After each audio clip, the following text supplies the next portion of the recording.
They say blood is thicker than water, but in my family, money was the only current that mattered. My brother, Brian, was the golden boy, the heir apparent who could do no wrong in our father's eyes. When Dad died and left everything to him, the world nodded in agreement. But I knew the math didn't add up. Brian wasn't a king ascending to his throne. He was a thief who had already looted the castle, and I was about to burn his perfect kingdom to the ground. If stories of betrayal and cold-served revenge speak to you, stay with me. The heavy mahogany doors of the conference room at Whitmore Capitol felt more like the gates of a mausoleum today. The air conditioning hummed, a low, sterile vibration that did nothing to chill the stifling tension in the room. Ahelle Young sat perfectly still, her hands folded over the smooth leather of her portfolio.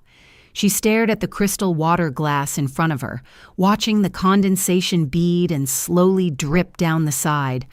Across the wide expanse of the table sat Brian, her brother, the golden boy. He was wearing their father's vintage Rolex, the gold band catching the muted light from the frosted windows. He looked the part of the tragic heir perfectly, his dark suit immaculately tailored, his posture slumped just enough to convey the heavy burden of grief, his eyes red-rimmed. Everyone in the room, from the senior partners to the paralegals, looked at him with a mixture of profound sympathy and unwavering reverence. Greg Miller, the family's longtime attorney, cleared his throat. The sound echoed in the cavernous room, snapping Ahelle's attention away from the water glass.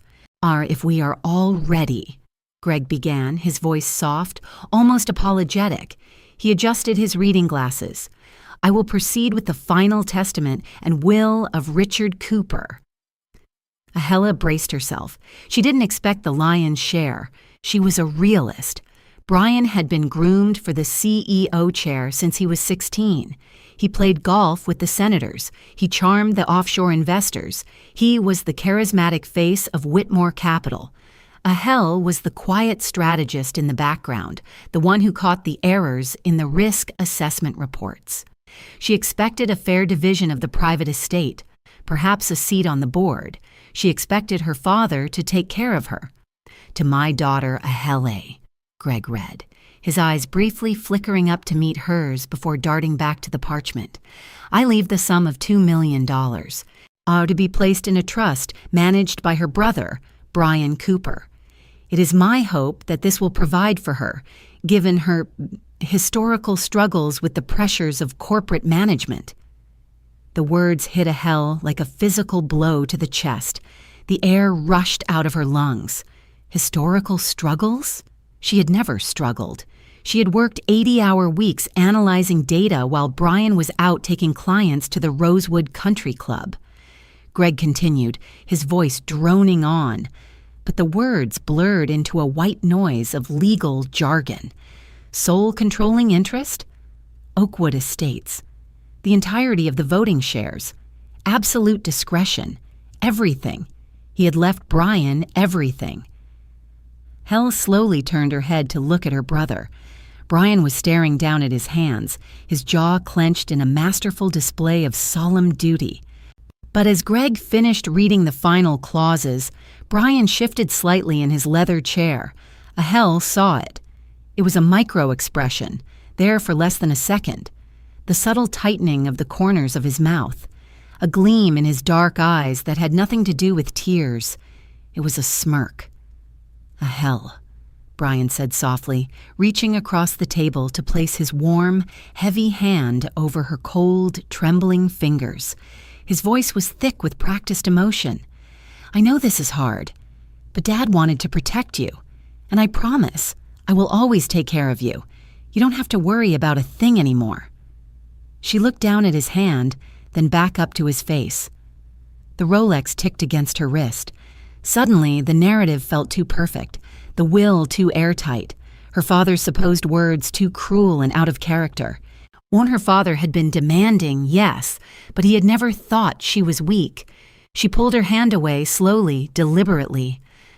"Thank you, Brian," she whispered, her voice dangerously calm. "I'm sure you will." As Brian turned his attention back to the lawyer, accepting the stack of documents to sign, Ahela noticed his phone light up face down on the table. A message notification flashed briefly across the lock screen. "Vanessa, is it done? Are we safe?" Ahela stared at the screen until it went dark.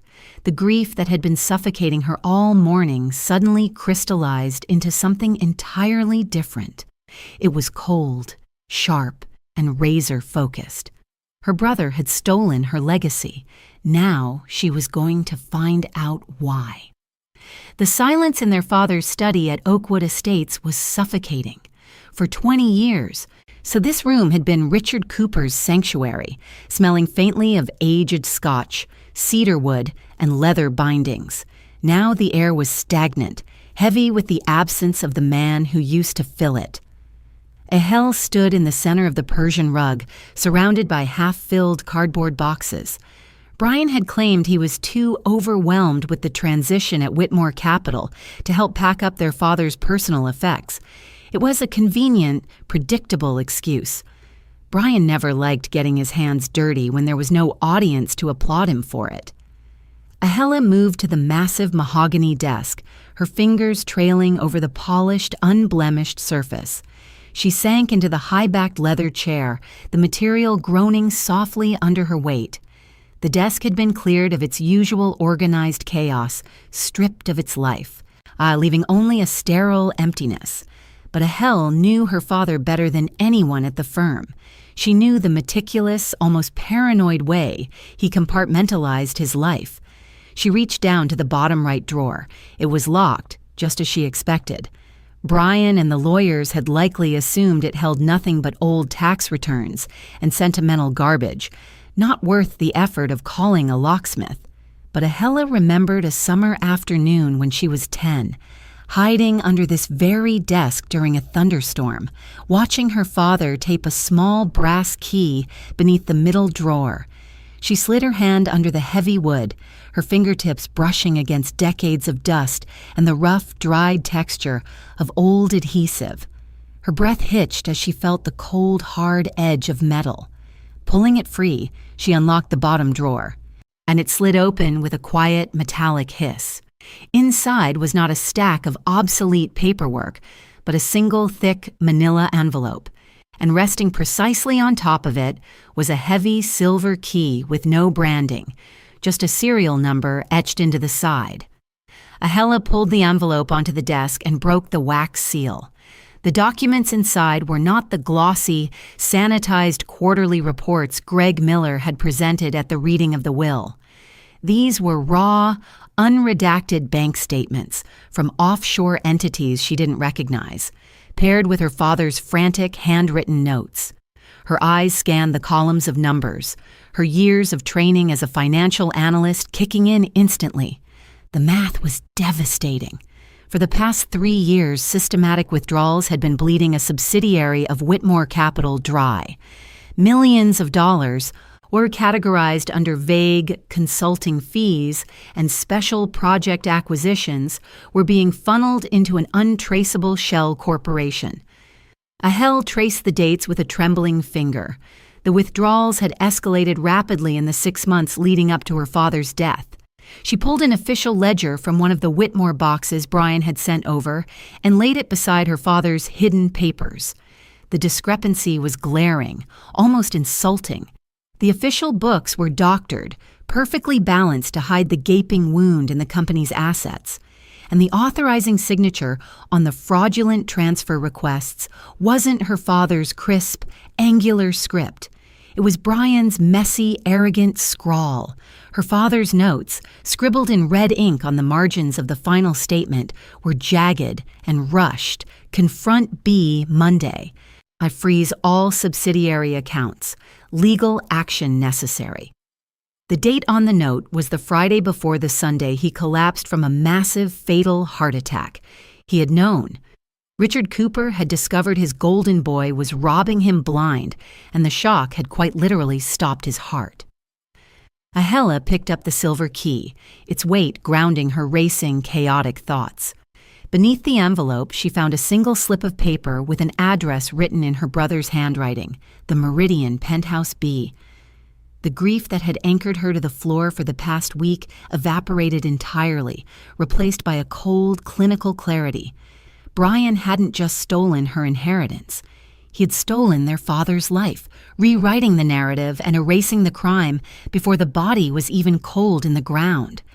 She slipped the silver key into her pocket and carefully returned the forged ledgers to the manila envelope. The golden boy had made a fatal miscalculation. He had left the quiet observer in the background, assuming she would simply take her meager allowance and fade away. He was profoundly wrong. The glow of the triple monitors in Ahela's apartment was the only light piercing the heavy 2 a.m. darkness. The city outside slept, indifferent to the silent war being waged behind her drawn blinds. She sat cross-legged on her leather sofa, a lukewarm cup of black coffee abandoned on the glass table beside her. She'd spent the last 6 hours building a digital ghost of herself to bypass the newly installed firewalls at Whitmore Capital. Brian had been quick to lock down the executive servers immediately after the funeral, citing vague, post-tragedy security protocols. He fundamentally misunderstood how the firm's architecture worked. He saw the company as a kingdom to be ruled. Ahel saw it as a machine, and she knew the intricate function of every hidden gear. Her fingers moved across the mechanical keyboard, the sharp clacking sound rhythmic and merciless. She cross-referenced the account numbers from her father's hidden manila envelope with the firm's deeply archived server logs. The Shell Corporation was registered under the name Aura Vanguard LLC. On the surface, it was a perfectly legal holding company designed for high-risk offshore acquisitions. But as Ahela drilled down through layers of obfuscated data, the professional illusion shattered completely. There were no corporate acquisitions. There were no strategic investments.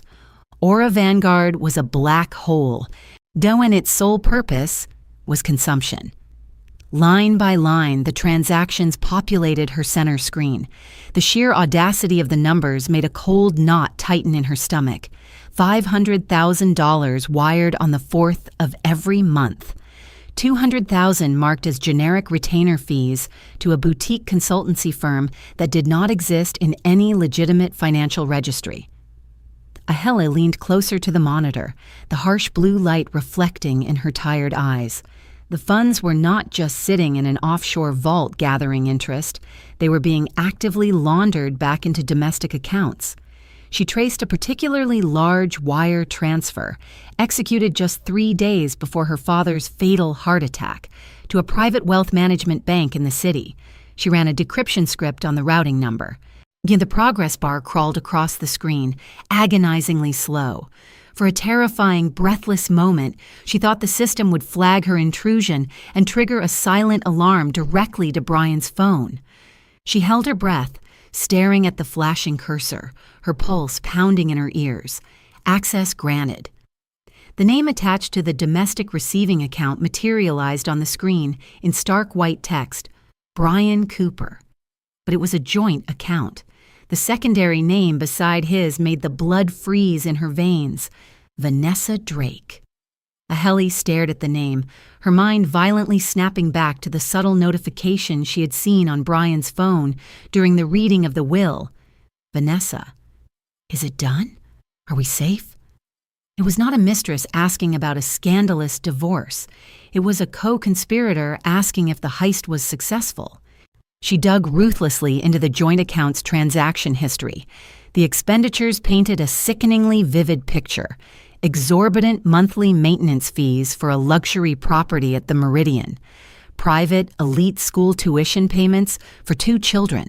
Recurring charges at high-end jewelers, pediatricians, and designer boutiques. Brian was not just embezzling money to line his own pockets. He was funding an entirely parallel existence. A secret family living in opulent luxury on stolen capital, while the golden boy paraded around Oakwood Estates, playing the role of the dutiful single heir. And their father had died the very moment he uncovered the catastrophic scope of the betrayal. Ahel slowly pushed her chair back. The soft hum of the server towers was the only sound in the suffocating silence of her living room. Her brother had built a flawless fortress of lies, cemented with their father's stolen money and sealed permanently by his sudden death. She looked over at the silver key resting on her desk. It was no longer just a piece of metal. It was the weapon she needed to tear his kingdom down. The Meridian was a fortress of glass and steel overlooking the river, a monument to the kind of wealth that didn't just buy luxury, but absolute privacy. Ahela stood in the private elevator, watching the digital floor indicator climb silently toward the penthouse level. The silver key she had found in her father's desk had bypassed the concierge and the biometric scanners with terrifying ease.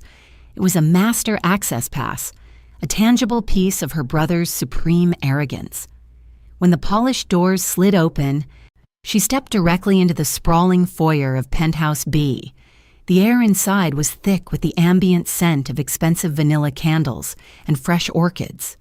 Sunlight poured through floor-to-ceiling windows, illuminating a living space that rivaled the lobby of a high-end boutique hotel.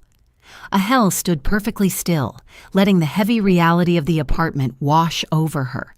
It wasn't the sterile, staged emptiness of a real estate showing or a temporary hotel suite. It was violently, undeniably lived in. A pair of small, brightly colored children's sneakers sat discarded near the entryway console. A cashmere throw was draped carelessly over a custom velvet sofa. Ahela moved deeper into the apartment, her footsteps swallowed by the plush, hand-woven rugs. Her heart hammered against her ribs, a relentless drumbeat of adrenaline and quiet horror. She turned the corner into the main corridor and stopped dead, the breath catching in her throat. The wall was a gallery of pristine, professionally framed photographs. She approached them slowly, as if moving underwater. The center portrait was a massive, candid shot taken on a sun-drenched private beach. Brian was laughing, his face relaxed and genuinely happy in a way Ahela hadn't seen since they were children. He was holding a little girl with bright blonde curls on his shoulders.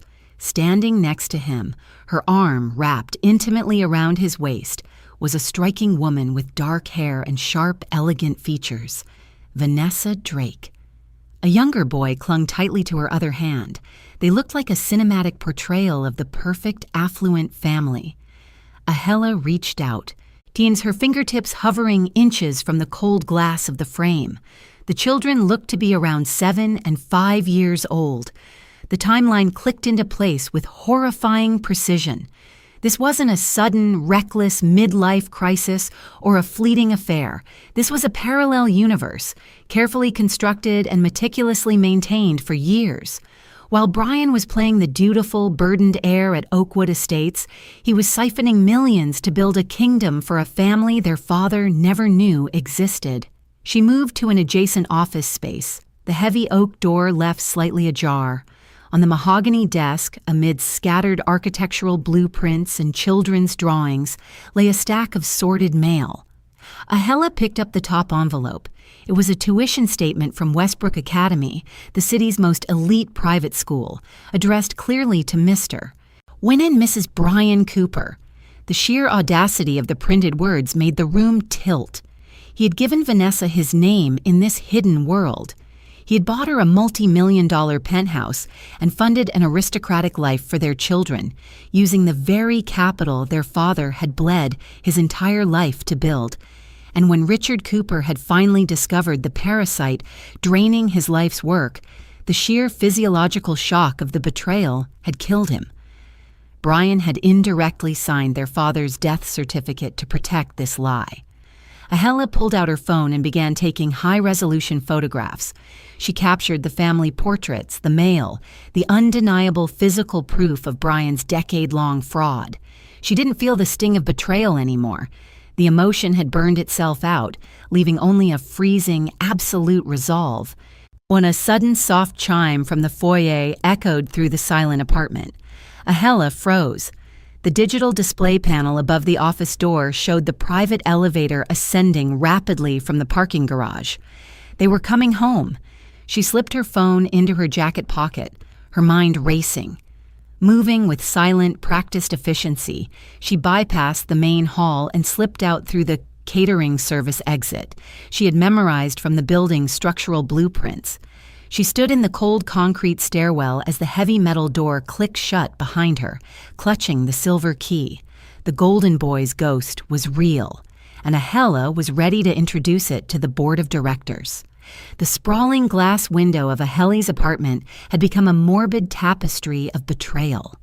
Outside, and the city rain blurred the neon lights into streaks of bleeding color, but inside, the stark white glare of her desk lamp illuminated the truth. She stood before the glass, a black dry erase marker in her hand, staring at the constellation of photographs, bank statements, and legal documents she had taped to the surface. She was no longer grieving. The daughter who had mourned Richard Cooper was gone, replaced entirely by the forensic analyst he had trained her to be. She drew a sharp black line connecting the final massive wire transfer to Aura Vanguard with the photograph of Vanessa Drake's smiling face. The chronology was the key. Criminals always left a fingerprint in the timeline, a desperate moment where the lie had to outpace reality. Aheli uncapped the marker and wrote the dates directly onto the glass, Friday, October 12th, and she pinned the copy of her father's handwritten note next to the date. Confront B Monday. Freeze all subsidiary accounts. Sunday, October 14th, the night of the fatal heart attack. The official medical examiner's report, which Brian had so graciously provided, stated that Richard Cooper collapsed in his study at Oakwood Estates shortly after 9 p.m. The report also noted who had found him and called the paramedics. Brian. Aheli pressed her forehead against the cool glass, closing her eyes as the sickening reality washed over her. Her father hadn't waited until Monday. Richard Cooper was a man of immediate, explosive action. He wouldn't have sat on the knowledge that his empire was being pillaged by his own flesh and blood. He had confronted Brian that Sunday night. The screaming match, the shattering of the Golden Boy illusion, or the sheer crushing weight of a son's absolute betrayal. It had been too much for his aging heart.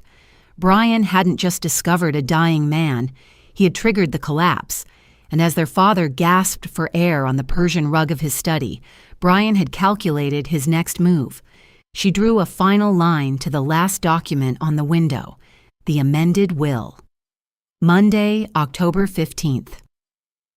Less than 12 hours after the coroner wheeled their father's body out of Oakwood Estates, Brian had presented the new will to Greg Miller. Ahel scrutinized the signature on the final page. It was a flawless forgery, likely lifted from a previous discarded draft of a standard corporate contract and rushed through by witnesses who were loyal only to Brian's payroll. The clause citing her emotional instability wasn't their father's voice, so it was Brian laying the psychological groundwork to ensure nobody would question her exclusion. He had orchestrated a masterpiece of corporate theft and family destruction. He had watched their father die, stolen the crown from the corpse, and funded a secret aristocratic life with a woman who waited comfortably in a multi-million-dollar penthouse.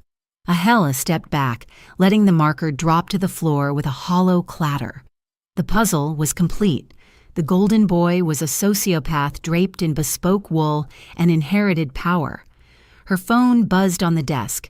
It was an email from Brian's executive assistant, a formal notification that her access to the Whitmore Capital server network would be completely revoked by the end of the week, citing organizational restructuring. He was tying up the final loose end. He was locking her out. Ahel stared at the glowing screen, a slow, predatory calm settling deep in her chest. He thought he had already won the war. He didn't realize she was the one who was about to draft the terms of his surrender. She didn't just want her inheritance back. She wanted to burn his entire parallel universe to the ground, and she wanted the board of directors to strike the match. The CEO's office at Whitmore Capital had already been violently purged of Richard Cooper's ghost. Ahel stood in the doorway, noting the ruthless efficiency of the erasure. The heavy mahogany desk where her father had built his empire was gone, replaced by a cold, minimalist slab of imported marble. The comforting scent of aged scotch and leather had been scrubbed clean, aggressively masked by the sterile aroma of Brian's expensive citrus cologne. Brian sat behind the marble slab, his steepled fingers resting beneath his chin. He watched her enter with the magnanimous, pitying gaze of a victor observing a conquered territory. "Close the door, Ahel," he said, his tone dripping with practiced corporate empathy. She obeyed, letting the heavy glass and steel click shut, sealing them in the soundproof expanse.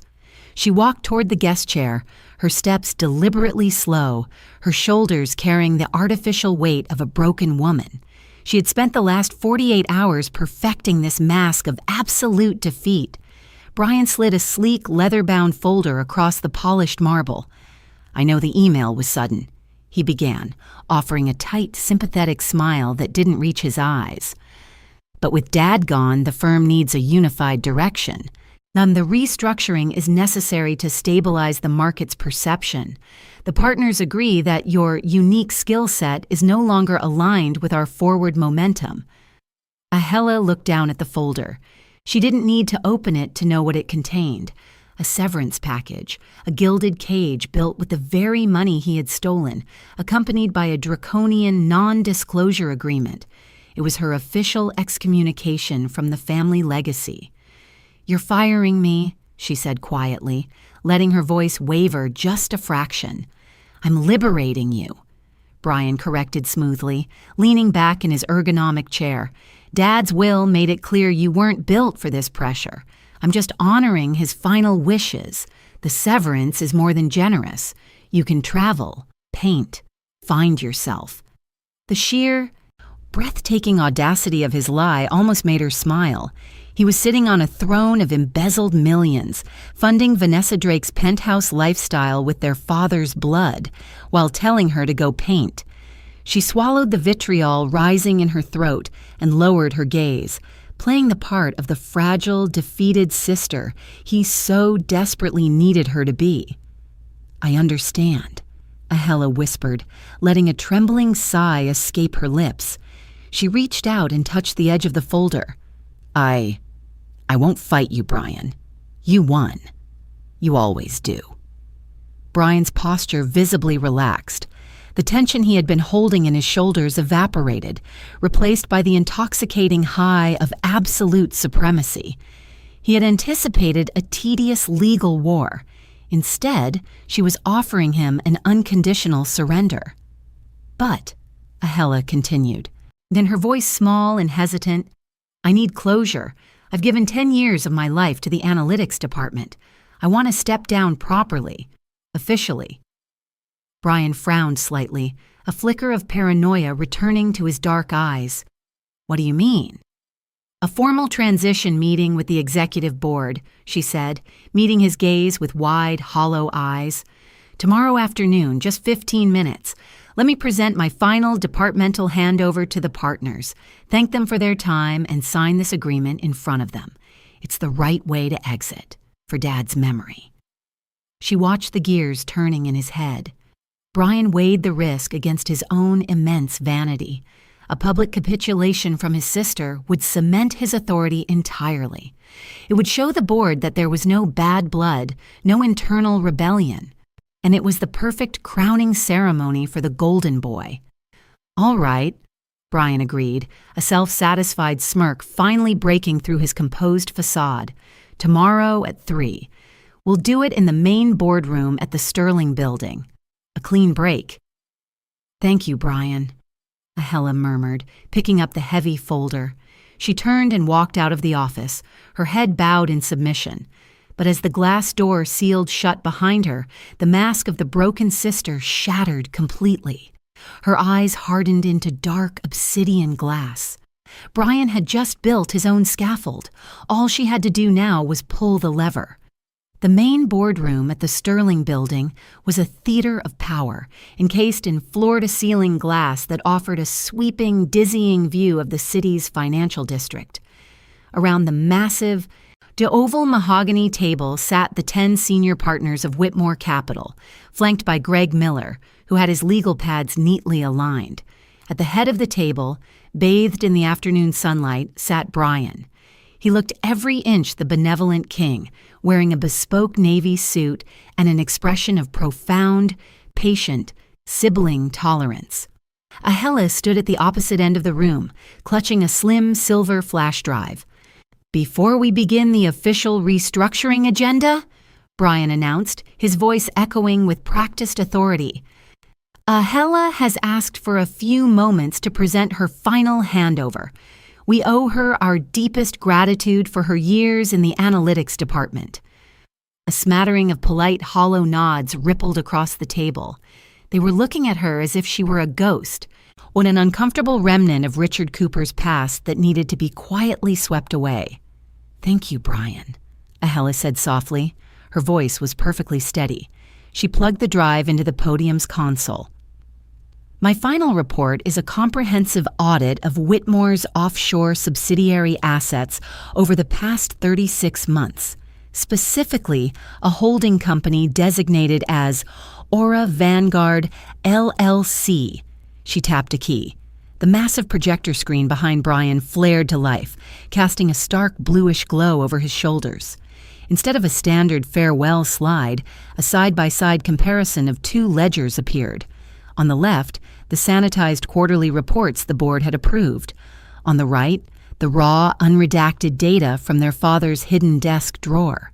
The discrepancy of millions of dollars was highlighted in a brutal, glaring red. Then the polite boredom in the room vanished instantly. The air grew thick, suffocatingly still. "What is this, Ahela?" Brian asked, his patronizing smile faltering just a fraction. A muscle in his jaw twitched. "This isn't the approved handover data." "It is the accurate data," Ahela replied, not breaking eye contact with the senior partners. Aura Vanguard is not a corporate acquisition vehicle. It is a phantom entity created to siphon capital directly from this firm. She pressed the remote again. The screen shifted to the wire transfer logs, tracing the stolen millions back to a domestic joint account. The names flashed in massive, undeniable print: Brian Cooper and Vanessa Drake. A collective intake of breath swept through the boardroom. Greg Miller dropped his Mont Blanc pen. It clattered loudly against the polished wood. Brian's face drained of all color, the golden boy tan suddenly replaced by a sickening, ashen gray. He half rose from his chair, his hands gripping the edge of the table so hard his knuckles turned white. "Turn that off," Brian commanded, his voice dropping an octave, slipping from authoritative to a primal, panicked hiss. "Security—" "The funds from this account," Ahela continued, her voice slicing through his panic like a scalpel, "were not used for corporate investments. They were used to fund a secondary hidden life." She pressed the button a third time. The financial data vanished, replaced by the high-resolution photograph she had taken inside Penthouse B at the Meridian. Brian, laughing on a private beach, holding a little blonde girl on his shoulders, with Vanessa Drake smiling radiantly beside him. The silence in the boardroom was absolute and deafening. It was the sound of an empire cracking down the middle.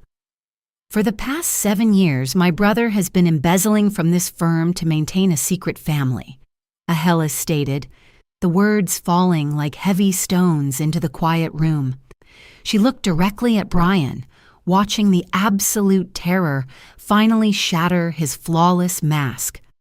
"And on the night of October 14th, our father discovered it." She triggered the final slide. It was Richard Cooper's frantic, jagged handwriting. "Confront B Monday. Freeze all subsidiary accounts." "Dad didn't just die of a failing heart, Brian," Ahela whispered, though in the dead silence of the room, it carried the weight of an executioner's blade. "You broke it. And then you forged his will to bury the evidence." Brian stood frozen, on his eyes darting frantically around the table, looking for an ally in the faces of the partners. But he found only cold, calculating horror. The golden boy was dead, and in his place stood a thief bathed in the blue light of his own ruin. The boardroom did not erupt into chaos. In the high-stakes world of Whitmore Capital, betrayals were measured in silent calculations, not screams. Brian slowly lowered himself back into the leather chair, all the arrogant vitality bleeding out of him in an instant. He didn't look at Ahella.